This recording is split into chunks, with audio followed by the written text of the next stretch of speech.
এখন এখন কিন্তু মুসলমানরা এই জায়গায় আসতে পারে নাই, এটা বুঝতে হবে আমাদের। নবী সাল্লাল্লাহু আলাইহি ওয়াসাল্লাম এই দুটোই একই সাথে চালিয়েছেন, দাওয়াত এবং জিহাদ। আস্তে আস্তে আস্তে আস্তে ইসলাম ছড়িয়ে গেছে। একই সাথে তিনি পররাষ্ট্র নীতি অ্যাপ্লাই করেছেন, দাওয়াত দিয়েছেন রোমক সম্রাটকে, দাওয়াত দিয়েছেন আবিসিনিয়ায়, দাওয়াত দিয়েছেন হিরাক্লিয়াসকে, এই মুকাউকিসকে, এই যে বুসরা, আপনার আজারবাইজান, এই বাহরাইন, বিভিন্ন রাষ্ট্রে তিনি দাওয়াতি কাফেলা পাঠিয়েছেন। মনে আছে? পারস্য, কিসরা, সব জায়গায়। এটা কেন? যাতে করে এই দাওয়াতটা শুধু জাজিরাতুল আরবের মধ্যেই না থাকে, পুরো বিশ্বে যেন ছড়িয়ে যায়।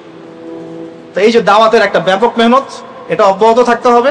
একজন নেতার উচিত হবে তার আদর্শটাকে সর্বত্র প্রচার করা, যেটা কিন্তু সবাই করছেও।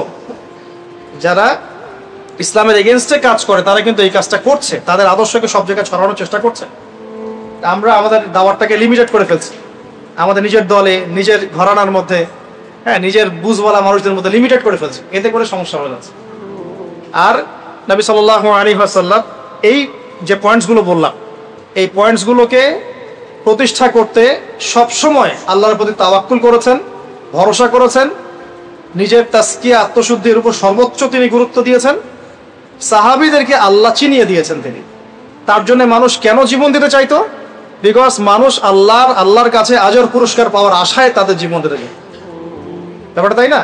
তিনি এই জনসাধারণকে, আম জনগণকে, অনুসারীদেরকে আল্লাহ চিনিয়ে দিয়েছেন, পরকাল চিনিয়ে দিয়েছেন, হিসাব নিকাশের ভয় দিয়েছেন, আল্লাহর সামনে দাঁড়াতে হবে এই ভয় ঢুকিয়ে দিয়েছেন কোরআন হাদিস থেকে।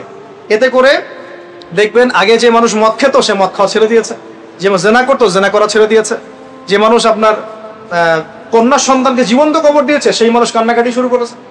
মানে সবচেয়ে বড় কাজটা কিন্তু এটা।